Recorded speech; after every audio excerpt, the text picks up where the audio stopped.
por el tiempo hermoso que nos regalas, por la oportunidad que tú nos das, Señor, de poder estar delante de tu amada, que es tu iglesia, delante de ti, Señor, de tu trono de gracia, y de poder, Señor, saber que tú tienes cuidado de nosotros y que en tu infinito amor y misericordia has tenido a bien, Señor, darnos una oportunidad de podernos presentar ante ti, de poder compartir, Señor, de poder estar, Señor, con un corazón dispuesto, con una mente dispuesta, Señor, para recibir tus enseñanzas. Hoy en el nombre de Cristo Jesús te pido, amado Dios, que tú te glorifiques con este tema, con esta temática, con esta oportunidad, Señor, porque no es otra cosa que una oportunidad maravillosa la que tú nos estás dando, y te pido, Señor, que así mismo bendigas cada una de las personas que se han ido conectando, a mi hermana María Eugenia Rojas y a cada uno de los que están, a todos, cada uno de los que ya saludé. Señor, bendícelos. En el nombre de Jesús, dame la sabiduría a mí, pero también, Señor, el entendimiento de esas palabras reveladas y de esas verdades que están ocultas y disponibles solo para los tuyos. En el glorioso nombre de Cristo Jesús, muchas gracias, buen Dios. Amén y amén. Amados, continuamos. Esta es la tercera lección, la tercera clase del libro de la carta del apóstol Pablo a los Efesios, y con esta carta nosotros queremos también entender, y especialmente con esta temática que vamos a tratar, que venimos tratando desde el jueves pasado y seguimos hoy, y es la que es la manera como Dios nos permite entender cómo nosotros, como creyentes, como cristianos, tenemos una condición única y extraordinaria. Saben que ser cristiano es un privilegio que para muchos pareciese que no es entendible, para muchos pareciese que no es comprensible este privilegio que es ser un cristiano de verdad. Ahora, para algunos ser cristiano es pertenecer como a un club social. Es decir, su motivación real es como alimentar esa parte social. Para otros es obtener un beneficio personal, algo, es obtener un beneficio personal, un milagro, o simplemente ser partícipe de una congregación, con una, de pronto, supuesta disposición para servir, haciendo algo dentro de la iglesia, pero desconociendo, y esta es la parte crucial, desconociendo la esencia misma de lo que es un verdadero creyente. Ahora, mi amado, uno se podría preguntar qué es un cristiano, y este es como el tema, o en qué condición está un verdadero cristiano, como parte de su identidad, como parte de su razón de ser. Vemos que lo que hemos leído, y vamos a volver a leer al libro de Efesios, en el capítulo 1, veamos el versículo. Estuvimos estudiando del 3 al 6, hoy vamos a estudiar del 7 al 14, pero quiero volver a leerlo desde el 3. Por eso les pido tomen sus Biblias. Dice la palabra: bendito sea el Dios y Padre de nuestro Señor Jesucristo, que nos bendijo con toda bendición, y esta es la parte crucial que debemos entender, que nos bendijo con toda bendición espiritual en los lugares celestiales en Cristo, según nos escogió en Él antes de la fundación del mundo, para que fuésemos santos y sin mancha delante de Él, en amor habiéndonos predestinado para ser adoptados hijos suyos por medio de Jesucristo, según el puro afecto de su voluntad, para alabanza de la gloria de su gracia, con la cual nos hizo aceptos en el amado, en quien tenemos redención por la sangre por su sangre, el perdón de pecados según las riquezas de su gracia, que hizo sobreabundar para con nosotros toda sabiduría e inteligencia, dándonos a conocer el misterio de su voluntad según su beneplácito, el cual se había propuesto en sí mismo, de reunir todas las cosas en Cristo, en la dispensación del cumplimiento de los tiempos, así las que están en los cielos como las que están en la tierra. En Él asimismo tuvimos herencia, habiendo sido predestinados conforme al propósito del que hace todas las cosas según el designio de su voluntad, a fin de que seamos para alabanza de su gloria, nosotros los que primeramente esperamos en Cristo, en Él también vosotros, habiendo oído la palabra de verdad, el evangelio de vuestra salvación, y habiendo creído en Él, fuisteis sellados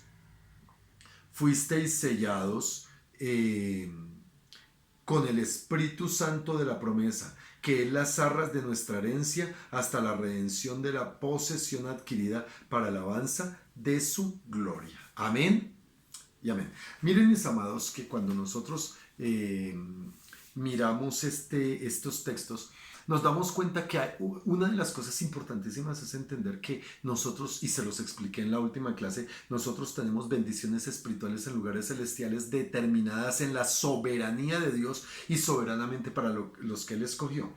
Pero a partir del versículo 7, y vimos, perdón, hasta el versículo 6, cómo se habla de las bendiciones anteriores, es decir, de las bendiciones del pasado que están predispuestas, que están puestas por el Señor desde antes de la fundación del mundo y están ahí disponibles. Ahora vamos a ver cuáles son las bendiciones del presente y encontramos dos importantísimas bendiciones del presente, que son bendiciones espirituales en lugares celestiales.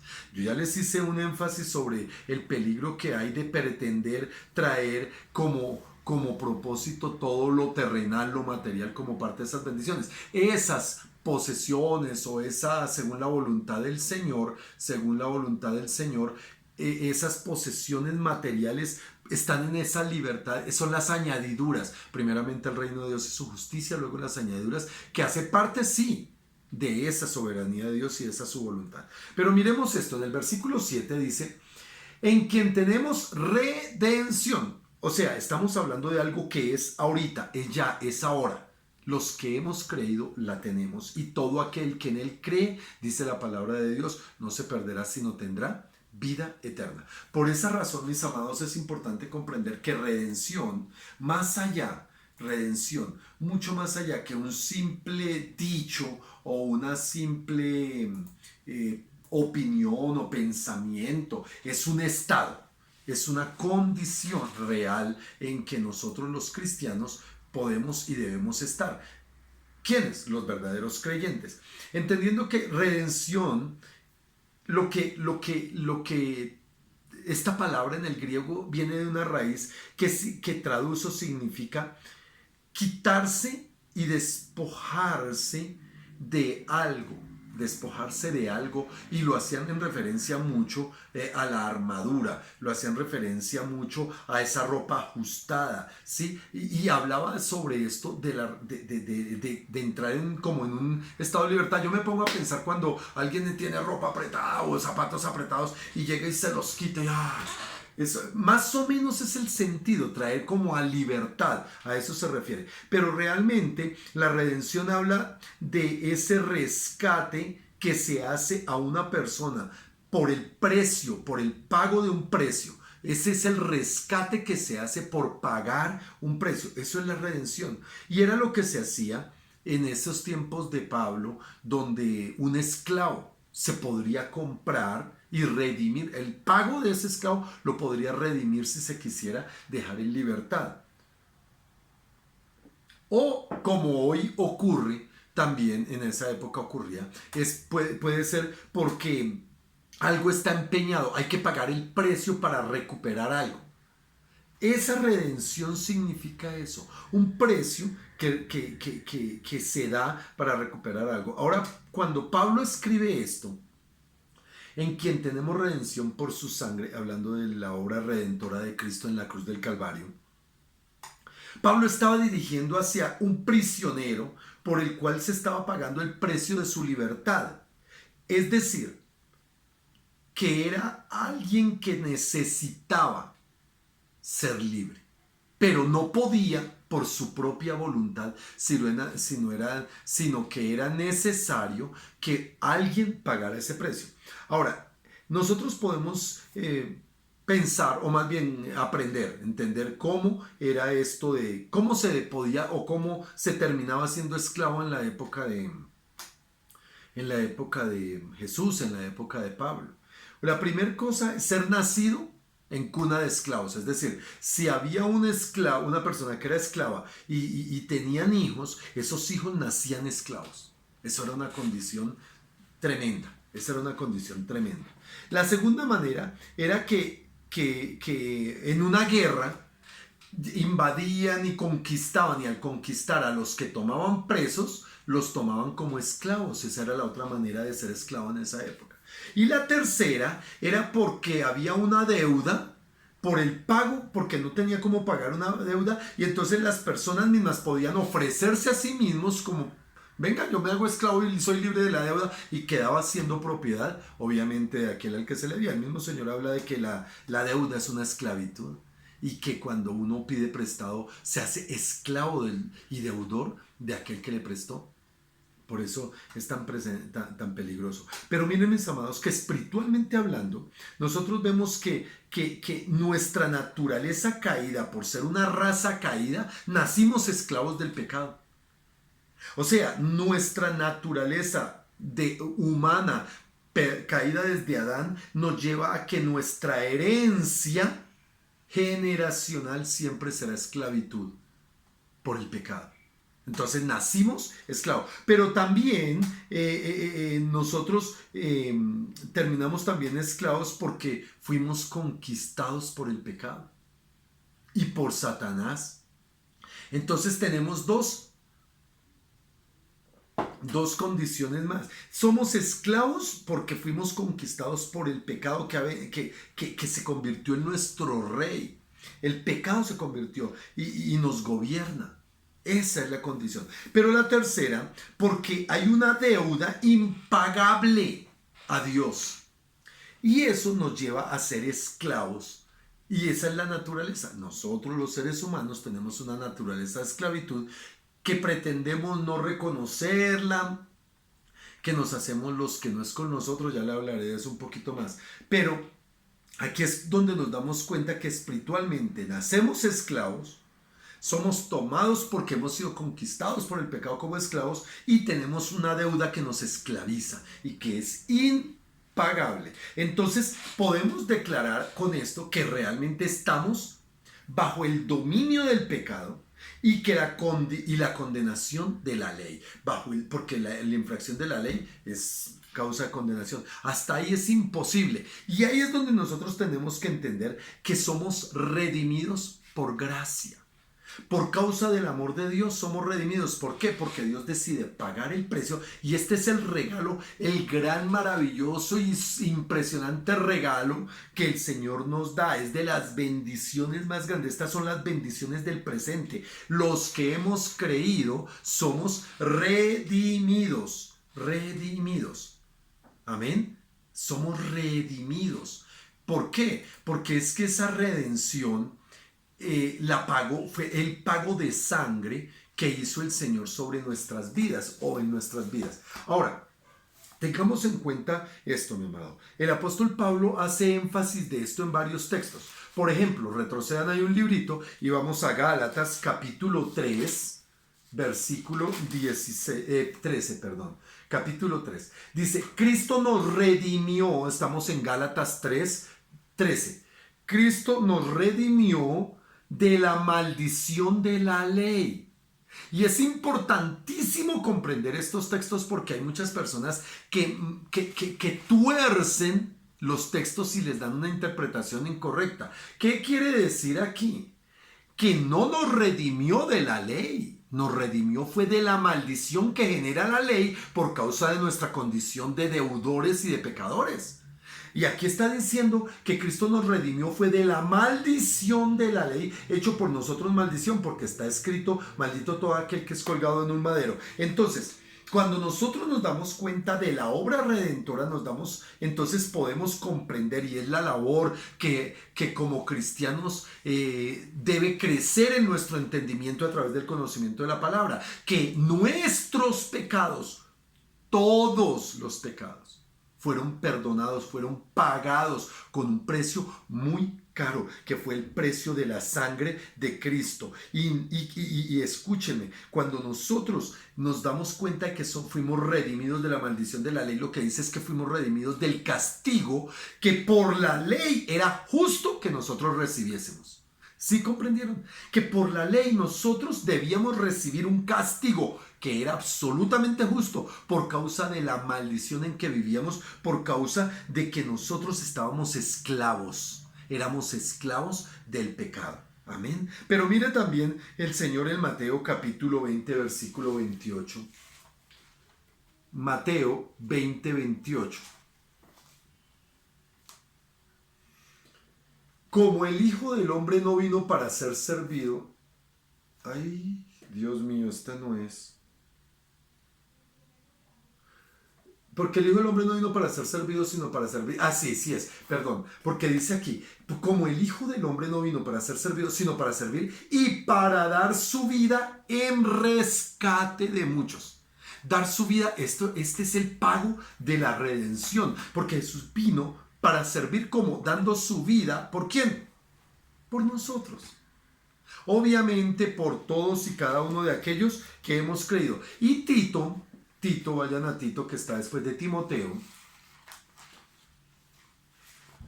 En su capítulo 2, versículo 14, dice, quien se dio, hablando de Jesús, quien se dio a sí mismo por nosotros, para redimirnos de toda iniquidad.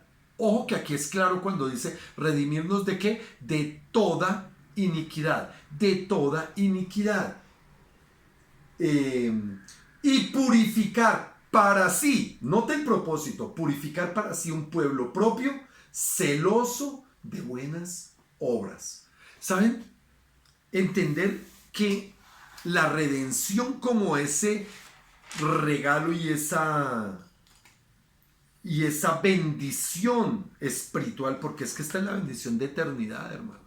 Note que cuando nosotros hablamos de redención estamos hablando de algo que es imposible en lo material y en lo humano del hombre, que es imposible en la naturaleza caída del hombre, que es imposible en el racionamiento del hombre o en la buena voluntad que pueda tener el hombre en cualquier manera. Es imposible. Por eso la redención es un regalo celestial eterno que solo podemos recibirlo. Solo podemos. Y es ese regalo del presente, del presente. ¿Sabe? El apóstol Pedro en Primera de Pedro, capítulo 1, versículo 18. Primera de Pedro 1:18. Dice, sabiendo que fuisteis rescatados, tremendo esto, de vuestra vana manera de vivir, la cual recibisteis de vuestros padres, no con cosas corruptibles como oro y plata, sino con la sangre preciosa de Cristo, como de un cordero sin mancha y sin contaminación, ya destinado desde antes de la fundación del mundo, pero manifestado. Ojo a esto, la bendición estaba preparada desde antes, lo vimos en los versículos 1 al 6 de Efesios 1. Entonces, pero dice manifestada, destinado desde antes de la fundación del mundo, pero manifestado en los postreros tiempos por amor a vosotros. Y aquí entonces vemos nosotros la causa central, la causa principal de cómo y por qué nosotros somos redimidos y tenemos esa gran bendición, ese regalo, esa gran bendición en lugares celestiales que es nuestra redención, que podemos y debemos tomar en este tiempo, en esta vida, en esta carne, en esta tierra, en este mundo, para poder eternamente disfrutarla. Escúchame, nosotros la tomamos por fe en esta tierra para poder eternamente disfrutarla. Ahora, una de las cosas que nosotros tenemos que darnos cuenta y tal vez recordar es que en otro tiempo, cuando nosotros estábamos en el mundo, éramos ciegos. Éramos totalmente enceguecidos y tontos porque hacíamos cada barbaridad. No nos dábamos cuenta que éramos esclavos y nos tirábamos o decíamos, ay no, eso es que yo soy libre para hacer lo que se me da la gana. Y entonces hacíamos cualquier barbaridad y decíamos que eso era libertad, sin darnos cuenta que lo que nos estaba esclavizando era el pecado. Porque estábamos ciegos y éramos tontos, mis amados. Y lo que hace es que esta condición, sin darse cuenta, el ser humano va destruyéndolo, va dañándolo, va perjudicándolo, va mermándolo y lo que es peor, va encaminándolo a una eternidad sin Cristo. a una eternidad en el infierno. Por eso el precio de nuestra redención no fue cualquier precio, fue un precio demasiado alto. Por eso dice aquí en la palabra del Señor, por la sangre de Cristo. Y en el libro de Efesios, aquí lo dice, en que tenemos redención por su sangre, el perdón de pecados. El perdón de pecados. La redención es que no se nos cobra ningún pecado, mi amado. He insistido mucho para que no se nos olvide. Pero el precio fue tan alto que nosotros no podemos simplemente decir, bueno, ya lo pagaron, yo hago lo que se me da la gana. No, ahí es donde nosotros en esta libertad, y lo vamos a ver más adelante, en esta libertad tenemos que decidir esclavizarnos para Cristo, ser siervos para Cristo. Ahí es donde está la manifestación de esa confianza real. Salimos de la esclavitud del pecado para terminar siendo esclavos de Cristo. Pero esa esclavitud en Cristo no tiene nada que ver con la esclavitud del pecado, porque la esclavitud en Cristo es una esclavitud de bendición. Mira lo que dice Romanos en el capítulo 6, ahí atrásito. Romanos capítulo 6, versículo 17 y 18. Dice, pero gracias a Dios, que aunque erais esclavos del pecado, habéis obedecido de corazón a aquella forma de doctrina a la cual fuisteis entregados. Y liberados del pecado vinisteis a ser siervos de la justicia. Salimos de la esclavitud. Mira, mi amado, una de las dos. O eres esclavo del pecado o eres esclavo de Dios. Pero esclavos somos de alguien. Y ahí es donde nos toca decidir a quién queremos servirle, de quién queremos ser. Por eso nosotros decimos, cuando decimos Adonai, que es el Señor, mi Señor, estamos diciendo, yo soy esclavo de ese Señor. Yo soy esclavo de Jesús, yo soy siervo de Jesús. Y eso tiene que manifestarse en una vida, en un estilo de vida, en una manera de vivir que esté conforme a la autoridad, al mandato, a la soberanía de ese Rey y Señor que es nuestro Dios. No a nuestro parecer. Entonces, mi amado, libertad en el cristiano no es transitar por la vida deliberadamente como se me da la gana. Es transitar por el camino de obediencia a Dios por su palabra, de obediencia a su voluntad, de obediencia a el único y verdadero Dios. Ese es el camino realmente de la libertad. Yo decido caminar en un camino de obediencia, pero también de servicio. Es decir, no puedo decir soy cristiano, soy libre, soy independiente, soy lo que sea, si no le estoy sirviendo al Señor. De ahí, mi amado, que muchos cristianos o personas que dicen ser cristianas y desafortunadamente no le sirven al Señor en ninguna forma. No le sirven al Señor de ninguna manera. No tienen absolutamente nada en su vida realmente para decir, oiga, yo soy un siervo de Dios.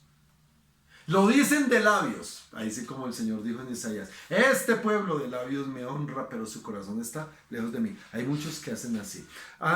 Antes no podíamos transitar, hermano, por el camino de la voluntad de Dios, porque éramos esclavos de la voluntad del pecado y de Satanás. Ahora, mi amado, el apóstol Pablo también en 1 Corintios, ahí atrásito también, 1 Corintios, capítulo 6, versículo 19 y 20, capítulo 6, 1 Corintios 6, dice, ¿o ignoráis que vuestro cuerpo es el templo del Espíritu Santo, el cual está en vosotros, el cual tenéis de Dios, y que no sois vuestros, porque habéis sido comprados por precio? Glorificad pues a Dios en vuestro cuerpo y en vuestro espíritu, los cuales son de Dios. ¿Qué quiere decir esto, hermano? Y es claro, no nos pertenecemos. ¿Por qué? Porque fuimos comprados a precio de sangre como esclavos y tenemos pertenencia. Lo que pasa es que esa pertenencia en la gracia y en el amor del Señor, el Señor la convierte en paternidad. Y nosotros somos sus hijos. Pero nuestra condición real, que no puede perderse de nuestro sentido de vida, realmente es que somos esclavos de Cristo. Y debemos serlo y nos conviene serlo. Porque muchos creen, ay no, yo tengo que ser libre para hacer lo que yo quiera, cuando yo quiera, como yo quiera, a mi manera. Y esas personas están fuera de la voluntad del que pagó el precio. Ahí atrásito en Gálatas capítulo 5, habla el Señor precisamente a qué libertad fuimos llamados. Gálatas capítulo 5, versículo 13. Dice, porque vosotros hermanos, a libertad, mira esto que es tan tremendo, porque vosotros hermanos, a libertad fuisteis llamados, solamente que no uséis vuestra o la libertad como ocasión para la carne, sino servíos por amor unos a otros. Mi libertad, ¿para qué está? Para servirle a los demás. ¿Amén? Para ser siervo. Esa es mi libertad. Que yo pueda usarla realmente para ser un siervo. Un siervo de Dios. Y un siervo del cuerpo de Cristo. Ese es el sentido central y fundamental de mi libertad. Pero en 1 Corintios, volvamos, estoy saltando para allá y para acá, pero es que ahí nos va dando entendimiento. 1 Corintios 7:23. 1 Corintios 7:23 dice, por precio fuisteis comprados, no os hagáis esclavos de los hombres. Ojo a esto, mi hermano, porque hay alguien que como que no nos hemos entendido que no debemos sernos esclavos sino de Jesús. La esclavitud a los hombres no funciona, es decir, cuando yo me permito someterme, y yo hablo de esto por ejemplo en relaciones de pareja o en relaciones de los hijos o por dependencia de alguna área económica, emocional, así, ese tipo de esclavitud no es de Dios. Y el Señor lo está diciendo claramente, es porque fuimos comprados por precio y no debemos, y no podemos, y no debemos permitir que cada uno de nosotros nos hagamos esclavos de otro hombre. Debemos es hacernos siervos de los hombres, mas no esclavos de los hombres. Ojo a eso, porque eso es diferente. Somos esclavos de Cristo. ¿Y cuántos de los que están pueden decir amén? Díganlo amén, eso. Allí donde están, háganlo con todo eso. ¿Por qué esto, mi amado? Porque el mundo entero está en esclavitud. Escucha, el mundo entero está en esclavitud. Y sigue, mas los creyentes estamos en libertad. Esto es glorioso. Volvamos a Efesios capítulo 1, versículo 7 y sigamos. Porque dice, en quien tenemos redención por su sangre, el perdón de pecados. Escucha, perdón de pecado. Esas son las riquezas de su gracia. Y lo dice aquí. Según las riquezas de su gracia. Mira, es que mi amado, ¿qué es la gracia? Eso que el Señor sin merecerlo nos lo da. Esa es la gracia. Y que nosotros somos perdonados de todo pecado, de todo, según esa riqueza. Yo pensaba como un hombre muy rico puede decir, bueno, yo voy a darle a alguien algo de mis riquezas. Mira cómo suena. Voy a darle algo de mis riquezas. Y puede tomar una cantidad de X que indudablemente no va a hacerle en ella, pero en absolutamente nada lo que puede tener. Que el que la recibe puede decir, wow, esto es mucho. Ay, esto es harto. ¿Sí? Uno se pone a pensar, una persona que tiene una fábrica de automóviles y le regala a un empleado un automóvil, pues, para el empleado, wow, qué regalo. Para él es feo. Eso es parte de la publicidad. Pero otra cosa es como dice aquí, según sus riquezas. Es decir, que la proporción o la calidad o la disposición de lo que el Señor nos da es conforme a sus riquezas. No un pedacito de su riqueza, es conforme al tamaño de sus riquezas. Por eso es que, mi amado, cuando nosotros leímos la palabra del Señor en el libro de Romanos, debemos acordarnos que el Señor fue muy claro cuando decía que nosotros somos llamados y partícipes de su gloria. Que somos llamados, justificados y que nos hace partícipes de su gloria. Esto es importante porque aquí cuando nosotros nos vemos que es por gracia que nos redimió, que es por su gracia y que es conforme a sus riquezas. Oiga, nosotros deberíamos de valorar eso, hermano. Por eso es que yo insisto mucho en decirle a las personas, y algo que debemos nunca olvidar, es que lo que tenemos y lo que somos en Cristo Jesús es por gracia. No lo merecemos. Y que por causa de que recibimos eso por gracia, también deberíamos de dar gracia, hermano. Pero hay personas que no, se vuelven intolerantes, se vuelven duras, se vuelven agresivas, se vuelven prepotentes, porque Dios las bendice de alguna manera, porque pudieron obtener una posición, un título, porque pudieron llegar a algún lugar, y entonces ahora son más grandes que los demás, y entonces miran por debajo del hombro al otro, y entonces nos saludan, no, y creen, hermano, que pueden ser. Yo vuelvo a insistir, mucho cuidado con la indiferencia o con la dureza. A mí en la iglesia a veces me entristece oír personas que dicen: ay, pastor, es que yo como que me desanimo porque aquí estas personas que usted tiene de líderes, aquí que sirven, ay, son más, ¿cómo fue que me dijo una persona? Son más creídas, se creen, no sé qué, ya uno ni lo mira, y si uno lo miran así. Y yo decía: no sé, yo no creo que sea en Adonai. Eso debe ser en otra iglesia, en Adonai no pasa eso. Pero entendamos que la gracia es un don inmerecido. Y el Señor le dijo a sus discípulos: de gracia recibisteis, dad de gracia. ¿Qué gracia estás dando tú? Y porque el Señor nos da ese regalo. Y nota lo que dice aquí, que dice que nos da la redención, que es el primer, es el regalo, no el primer, perdón, es el regalo presente, estamos hablando del presente. Pero, ¿cuáles son el otro regalo presente? Le dije que eran dos. Uno es la redención. El otro, dice el versículo 8, que hizo sobreabundar para con nosotros en toda sabiduría e inteligencia. En toda sabiduría e inteligencia. Escucha, mi amado, una de las cosas que nosotros tenemos que entender, que en el versículo 5, en la parte final, dice que según el puro afecto de su voluntad, o sea, el Señor en su voluntad perfecta y por su amor, Él nos da la oportunidad a través de esa redención de poder conocer y entender. Y ahora, ¿de dónde viene esa sabiduría y esa inteligencia? Obviamente viene de Dios, en lo que nos revela Él a través de su palabra. Ojo a esto. El privilegio que Él nos da es que Él nos da la redención ya. La tenemos. Amén. La tenemos porque la tenemos. Pero también nos da la posibilidad de adquirir la sabiduría y la inteligencia. La sabiduría y la inteligencia. Esto viene del Señor, pero es la decisión que yo tomo de recibirla.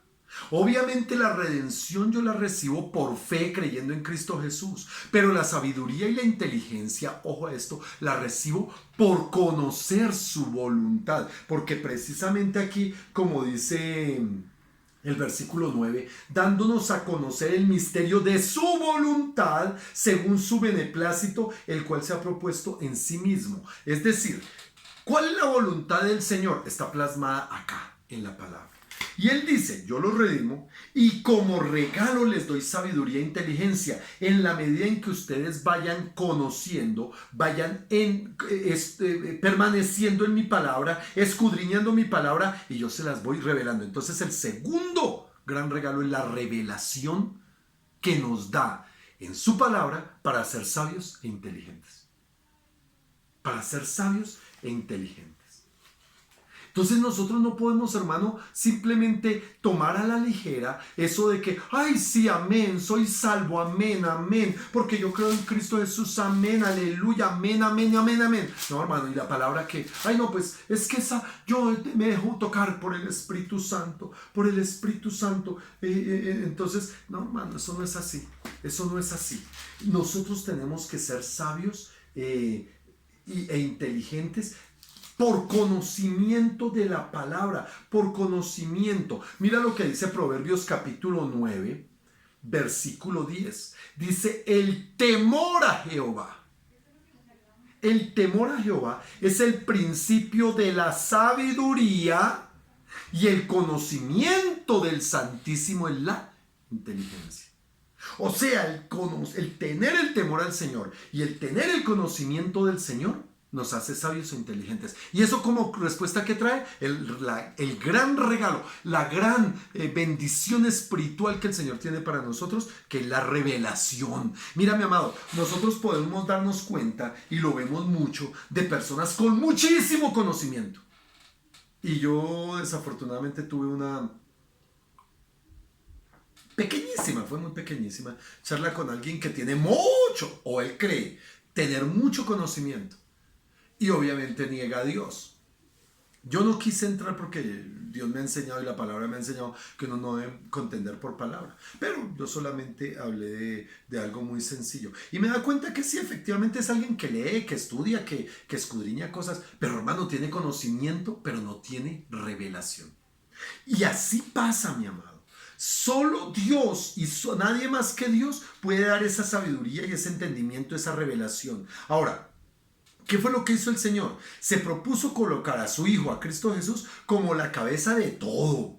Y a nosotros sus hijos, que estamos como hermanos de Él, pero como siervos de Cristo. ¿Para qué? Para que recibiendo de la fuente que es Él, podamos tener la revelación, y con esa revelación podamos servir, podamos obrar, podamos hacer la voluntad buena, agradable y perfecta de Cristo. ¿Por qué? Porque Él es la autoridad suprema, Cristo. Por eso dice aquí en el versículo 9, dándonos a conocer el misterio de su voluntad, según el beneplácito, según su beneplácito, el de Él.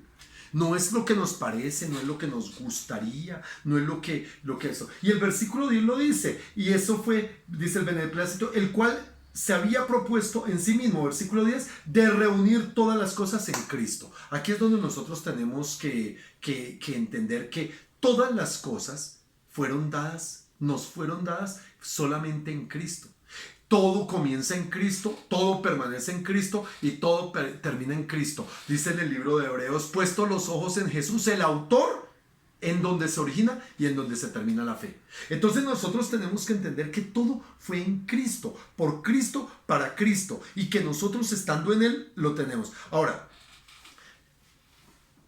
no deberíamos, por esta razón, nosotros deberíamos de jamás entrar en temor.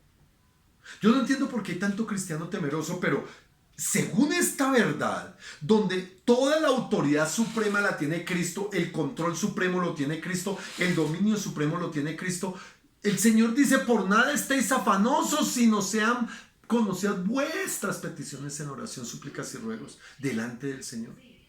Eso es lo que el Señor nos dice, que sean puestas delante de Él, sin temor. En la Biblia, en 1 de Juan capítulo 4, versículo 18, dice, el perfecto amor echa fuera todo temor, porque el que teme lleva en sí mismo castigo, mi amado. Yo no entiendo por qué hay cristianos temerosos de una cosa o de otra. Ahorita hay muchos cristianos temerosos del COVID, temerosos de las circunstancias, temerosos de la economía, temerosos de que me abandonen, temerosos de que se me quede sin trabajo. Hermano, ¿y qué? ¿Tú crees que el Señor lo toma por sorpresa algo?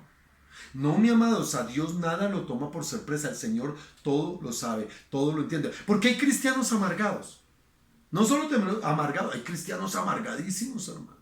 Porque no conocen, no entienden, no se dan cuenta que la supremacía está en el Señor y que lo que el Señor se propuso es darnos a conocer a través de su palabra, a través de su voluntad y a través de su beneplácito. Es que a través de su buen ánimo, su buen deseo, su buena condición, esa bondad innata que tiene el Señor en su naturaleza, a través de ello nos da a conocer esa su voluntad. Y escúchame, el Señor mismo dice, en la palabra dice que Él sabe los pensamientos que tiene acerca de nosotros y son pensamientos de bien y no de mal.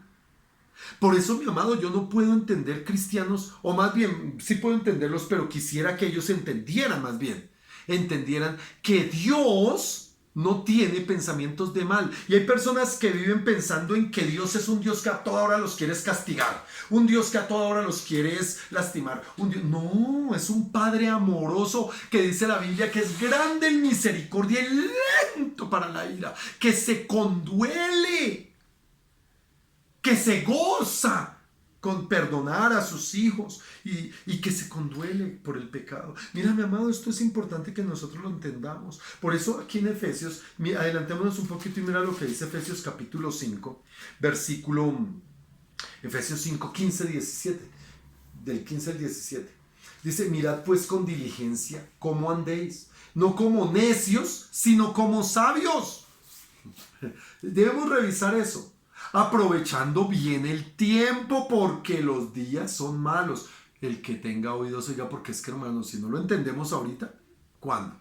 Porque los días son malos. Por tanto, versículo 17, no seáis insensatos, sino entendidos de cuál sea la voluntad del Señor. Por eso, mi amado, yo no puedo andar en las ligerezas de las pasiones de la carne, en las emociones de los sentires. Por eso, mi amado, uno a veces se pregunta, oiga, ¿por qué hay tanto cristiano en depresión, en amargura, en temor, en angustia, en tristeza? Cristianos que se suicidan por tristeza. Yo digo, Dios mío, ¿cómo puede ser un cristiano? Es que no conoció el beneplácito que Dios tiene al darnos sus bendiciones, su sabiduría, su entendimiento, su conocimiento, su gracia, su redención, su amor. Es grande, inconmensurable lo que Dios nos da.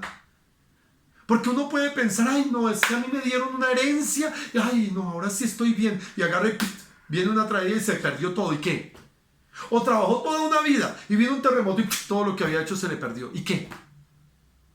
¿A esta llega la vida? No, hermano, eso es temporal. Todo eso tiene que pasar. Lo eterno, la sabiduría es eterna cuando tenemos sabiduría de Dios, hermano. La inteligencia es eterna cuando tenemos al Señor como nuestro Rey y nuestro Salvador.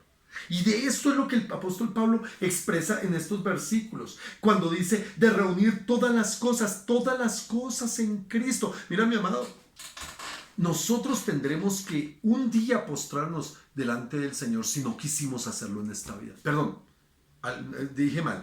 Algunos tendrán que postrarse delante del Señor ya en la última, ya no es ni oportunidad, ya es el último suceso que va a ser el juicio del trono blanco. Allí tendrán que postrarse todos los que no quisieron creer.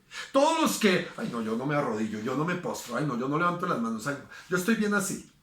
Cristianos hablo, que no han entendido que el humillarse, Dios lo exalta. Y hermanos, déjenme decirle, esto de arrodillarse, levantar las manos, puede sonar muy religioso, puede sonar muy legalista, puede sonar muy no sé qué, pero eso nos lleva a que desde nuestra carne empiece a doblegarse para que nuestro espíritu vivifique. Así como el ayuno, arrodillarse hace que nuestro espíritu se vivifique dándole la gloria a Dios. Entonces, mi amado, aquí dice que todas las cosas fueron reunidas en Cristo. ¿Para qué? Para la dispensación del cumplimiento de los tiempos, así las que están en los cielos como las que están en la tierra. Mira, mi amado, nosotros vivimos y deberíamos de vivir como sabios, no como necios. Deberíamos de vivir como sabios de todas aquellas cosas que el Señor nos dice que hagamos. Y hay ocasiones donde nosotros nos paramos, ay no, yo no, es que yo cómo voy a perdonar a esa persona que me hizo tanto daño, ay no, yo no con esa ni le hablo. Y yo digo, ay Dios mío. Entonces, ¿cuál es la voluntad del Padre? Cuando el Señor dijo, aprendan de mí, que soy manso y humilde de corazón, y hallaréis descanso. Humillados pues bajo la poderosa mano de Jehová, y cuando fuere su tiempo Él los exaltará. ¿Qué parte de eso no entendemos? Él habita en la inmensidad de su eternidad y en el corazón contrito y humillado. ¿Qué parte no se entiende eso? Bienaventurados los pobres de espíritu, los que saben que son miserias sin el Señor. Bienaventurados los mansos, los misericordiosos. Bienaventurados los que por causa de la justicia son perseguidos, vituperados y mienten en contra de ellos. Si esto no es la voluntad del Señor, entonces, no, yo voy a hacer mi voluntad, yo voy a hacer allá, yo me le voy a ir contra ese, voy a llevarle el chisme a aquel, yo voy a demandar allá, yo voy a no sé qué allá, y todo es así. Y la voluntad de Dios. Porque todo, dice aquí, fue reunido en Cristo y será reunido, y en la dispensación de los últimos tiempos todos daremos cuentas, y como dice el Mateo, aún de toda palabra necia que salga de nuestra boca, daremos cuenta en el día del Señor. Entonces nosotros vemos ahí. Ahora, mi amado, versículo 11, encontramos ya las bendiciones a futuro. Note que lo que vimos el jueves pasado fueron las bendiciones celestiales del pasado, desde antes de la fundación del mundo. Hoy hemos visto las dos grandes bendiciones que son la redención y la revelación, que son las del presente. Pero mira que aquí vienen las bendiciones de las cuales ya tenemos nosotros participación, pero que las poseeremos en el futuro. Y dice aquí el versículo 11, en él asimismo tuvimos herencia.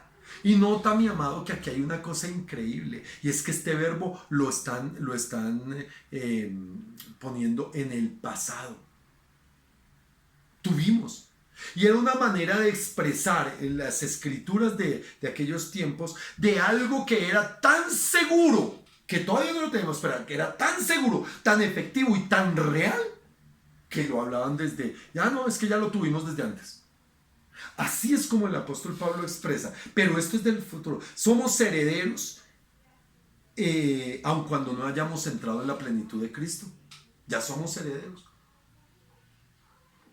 Y la Biblia nos lo enseña muchísimo porque somos herederos, dice la palabra en Romanos 8. Si quieres leémosla en Romanos 8, 17. Dice que somos herederos y coherederos. Romanos 8, 17. Dice, y si hijos también herederos, herederos de Dios y coherederos con Cristo, si es que padecemos juntamente con Él, para que juntamente con Él seamos glorificados. Escúchenme. Somos herederos y coherederos. Esto no es una condición cualquiera, mi amado. Lo que estamos heredando es reino eterno con Cristo. Entiéndanlo. Reino eterno con Cristo. Eso es algo importantísimo. Ahora, Dios nos predestinó. ¿Por qué? Porque Él tiene el control absoluto. ¿De qué? De que nosotros fuésemos los portadores de todas esas bendiciones desde la creación misma. Ahora, pase lo que pase, escúchame, pase lo que pase, nadie ni nada podrá frustrar el plan soberano de Dios. Ay, que es que las circunstancias sociales, culturales, políticas de todos los tiempos, mira, eso en la historia de la humanidad, y todo sigue igual para Dios. Para nosotros puede sorprendernos y que la situación o lo que tú quieras, pero para Dios es un plan perfecto y que no puede ser frustrado. Por eso, nosotros no debemos desviarnos como se desvió Israel, mi amado. Israel cambió el propósito porque se puso a mirar las circunstancias, las situaciones del momento, los problemas, las circunstancias. No, hermano, Dios nos dio esto para que lo vivamos desde ahorita. La herencia es algo que lo vivamos desde ahorita. Mira lo que dice Romanos, ya que estamos en Romanos capítulo 11, versículo 36. Porque de Él, escucha esto, de Él, por Él y para Él son todas las cosas. A Él sea la gloria por los siglos de los siglos. Amén. Mira, mi amado, es muy sencillo. Nosotros no tenemos por qué estarnos desviando del propósito. Ahora, en Efesios 1:12, ¿qué es lo que dice el apóstol Pablo aquí en el versículo 12? Dice, aquí está la razón, a fin de que seamos para la alabanza de su gloria. Yo se los estuve explicando el jueves pasado, este proceso de la alabanza de su gloria, pero tengamos en cuenta esto, de que tenemos que desechar toda jactancia por lo que seamos, tengamos, podamos, por lo que sea. ¿Por qué? Porque todo lo que sucede en nuestras vidas es por gracia y tiene como propósito la alabanza de su gloria. Que en esa circunstancia podamos disfrutar de las bendiciones materiales y terrenales. Es que aquí es donde está el misterio, es uno de los misterios más extraordinarios. Escúchame bien. Tú recibes por gracia la bendición del Señor de ser redimido. Por gracia recibes por tu decisión de creer y buscarle la sabiduría y la inteligencia para recibir la revelación. Todo viene de gracia. Teniendo la revelación, tú decides darle a Él como propósito absoluto de tu vida. Como propósito absoluto de nuestra vida. Darle la gloria a Él de todo. ¿Por qué? Porque es su gracia. Y eso es lo que está diciendo aquí. A fin de que seamos para alabanza de su gloria. Para la alabanza de Dios de gracia de su gloria. Es decir, que se ha manifestado. Y esta alabanza de su gloria tiene que hacerse palpable y visible en la medida en que yo se la entrego siempre a Él. Y siempre estoy dándosela. ¿Y sabes qué sucede en esa circulación de la bendición, de la gracia, de la alabanza y la glorificación? Que el Señor permite que disfrutemos las bendiciones terrenales y materiales. Porque no son la prioridad. La prioridad es la alabanza de su gloria, a través de su gracia y a través... Pero aquí queda en el vivir la salud, la familia, el recurso, la paz, todas estas cosas, porque son la alabanza de su gloria. El resultado, son como el remanente. Por eso Él dice, buscad primeramente el reino de Dios y su justicia, que lo demás es añadidura. Mi amado, nunca creas que una bendición material, una bendición familiar, una bendición económica, una bendición intelectual sea el fin y el todo de tu vida. Eso es una añadidura, hermano. El todo de tu vida es la gloria del Señor, alabanza de su gloria. Y ahí es donde nosotros tenemos que entenderlo de una manera clara, diáfana, sincera y total, hermano. No podemos desviarnos de esto. Pero mira, mi amado, ahora el versículo 13. En él, bueno, termino de leer el versículo 12 porque no leo. A fin de que seamos para alabanza de su gloria, ¿quiénes? Nosotros, los que primeramente esperamos, ¿dónde? En Cristo, es decir, los verdaderos cristianos. Los verdaderos cristianos vivimos ¿para qué? Para la alabanza de su gloria. ¿Qué hacemos en eso? Glorificarlo, siempre, por todo. Ay, es que no me salen las cosas, llevo 10 años esperando, para la gloria de Dios. Que me dio el COVID, para la gloria de Dios. Que me morí de COVID, para la gloria de Dios. Que me atropelló un carro, para la gloria de Dios. ¿Por qué? Porque esto está en el propósito de Dios. Gústenos o no nos guste. Pero lo que sí es claro es que esas bendiciones espirituales celestiales en lugares celestiales son nuestras y que el Señor permitirá mostrarla para testimonio de muchos aquí en la tierra de muchas maneras. Ahora, el versículo 13 dice, en Él también, ¿en quién? En Cristo, obviamente. Vosotros, ¿quiénes? Diga conmigo, Miguelito, yo, los creyentes, los verdaderos hijos de Dios. Habiendo oído la palabra de verdad. ¿Por qué? Porque hay quienes se oyen mucha mentira. Hay quienes prefieren oír discursos vanos de la humanidad, del hombre, por cualquier cosa, y se llenan de motivos, de motivaciones, de causas terrenales, de causas sociales, de causas, lo que sea, y se les olvida que la causa es celestial. Por eso está diciendo, en Él también vosotros, habiendo oído la palabra de verdad, el evangelio de vuestra salvación, y habiendo creído en Él, fuisteis sellados con el Espíritu Santo de la promesa. ¿Saben, mi amado, que en la antigüedad había sellos para tres cosas básicas? Una, para garantizar la autenticidad de algo, un documento o algo. Entonces, pues, le ponían un sello, que era el sello del rey, era un sello, y eso garantizaba que lo que iba era auténtico. La carta sellada hablaba de que no había sido adulterada. Pero también el sello muestra quién era el dueño, porque el sello marcaba, el sello del rey se conocía, y lo que estaba marcado con el sello, eso era que venía del rey. Entonces el sello indica que quién era el dueño. Y la tercera cosa es que el sello lo protegía de cualquier circunstancia que quisiera dañarlo. Siempre. Y note algo, mi amado, que hay entonces autenticación, posesión y protección. Se lo repito, autenticación, posesión y protección. Y eso es lo que nos da el Espíritu Santo. Somos auténticos por causa del sello del Espíritu Santo. Somos posesión de Dios por causa del sello del Espíritu Santo. Y tenemos protección de Dios por causa del Espíritu Santo. Los creyentes somos bautizados en el Espíritu, somos sellados por el Espíritu. ¿Cuándo? Cuando recibimos a Cristo. Mira, mi amado, que no es en las circunstancias que muchos dicen a veces que son, ay, que porque me caí 2 horas y entonces, y que me dio beriberi, o que si no hablo en lenguas entonces no tengo al Espíritu Santo. Mi amado, esas son las peores deformaciones que hay de esta verdad que el apóstol Pablo lo dice. El que es verdaderamente creyente es sellado con el Espíritu Santo y punto. Y no es una cosa elemental. Ahora, tengamos en cuenta esto, no es una cosa cualquiera. Esto es tan importante, pero tengamos en cuenta que no es el Espíritu Santo el que sella. El Espíritu Santo es el sello. Mira, mi amado, que aquí en el versículo 13, cuando dice que somos sellados por el Espíritu Santo de la promesa, el que dio la promesa fue el Padre. El sello que viene a darnos esa protección, esa autenticación y esa permanencia, esa posesión, perdón, es el Espíritu Santo. Ahora, en el capítulo 4 de Efesios, oye, se me fue el tiempo, versículo 30, pero esto está bueno, amén.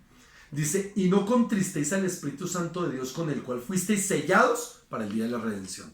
Entonces, esto nos habla de esa importancia del sello. Ahora, Él ha venido a morar en nosotros como el espíritu de la promesa y el misterio del espíritu de la promesa del Antiguo Testamento, y nosotros tenemos que tener claro que somos sellados. Los verdaderos cristianos somos bautizados en el Espíritu, sellados por el Espíritu, llenos del Espíritu y vivimos en el Espíritu. Amén. Tenemos que entender eso. Ahora, el versículo 14, ya para terminar, dice que esas son las arras. ¿Cuál? El Espíritu Santo de nuestra herencia. Es decir, mi amado, aquí es importante, bueno, lo voy a leer todo, que es las arras de nuestra herencia hasta la redención de la posesión adquirida para la alabanza de su gloria. Significa que nosotros todavía no tenemos toda la posesión adquirida, no la tenemos todavía, pero tenemos las arras. Y mira las arras que tenemos al Espíritu Santo. Oiga, si esas son las arras, que es como la garantía, eso es como cuando uno va a comprar un carro y dice, uy, me gusta tanto el carro, tome, le doy unas arras. Le voy a dar un precio para que garantice que ese carro ya es mío y no se lo vendan a otro, sino que eso, dice, ese es el valor y no es cualquier cosa que toca dar de arras. Eso tiene, ¿cómo serán nuestras riquezas en el cielo si las arras son el Espíritu Santo? Imagínense, las arras, la garantía es el Espíritu Santo. Ahora, mi amado, nosotros tenemos que entender esto. Si bien es cierto, no disfrutamos todo lo que Dios ha preparado y que nos dio, que nos dispuso desde antes de la fundación del mundo, nos da como anticipo el Espíritu Santo, nos lo da. ¿Será que nosotros de verdad no vamos a poder disfrutar la grandeza de la gloria del Señor? Hay muchos engañados que creen que han recibido el Espíritu Santo por emociones, porque hablan lenguas, y no tienen absolutamente nada del Espíritu.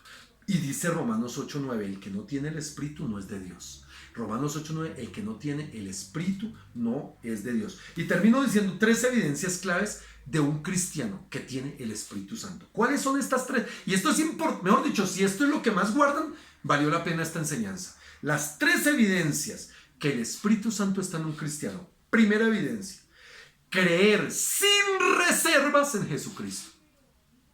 No, si yo creo en Jesucristo, pero no, algo está fallando en tu fe. Creer sin reservas en Jesucristo, sin excusas, sin peros, sin nada. Creo en Cristo Jesús y en su palabra, punto. Segunda, ama la palabra de Dios. Permanece en la palabra de Dios y en sus mandamientos, obedeciéndolos, viviendo en ellos. Y esa es su lucha. Aquí es donde está la lucha del creyente. Permanecer en la palabra, permanecer. ¿Para qué? Para poder, con la verdad, sacar a la luz la mentira.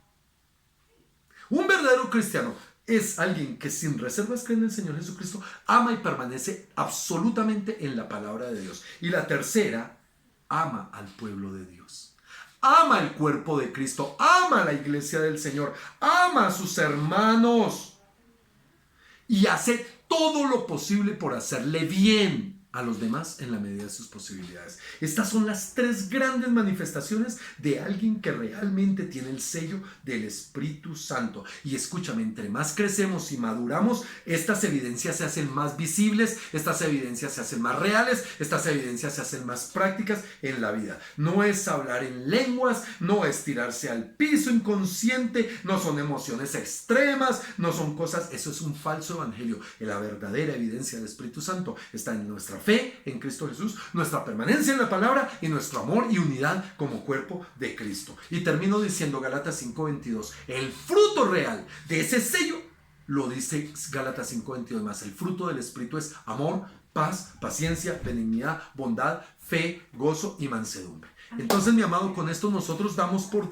terminada esta clase y podemos decir que estamos avanzando en la obra del Señor. Amén.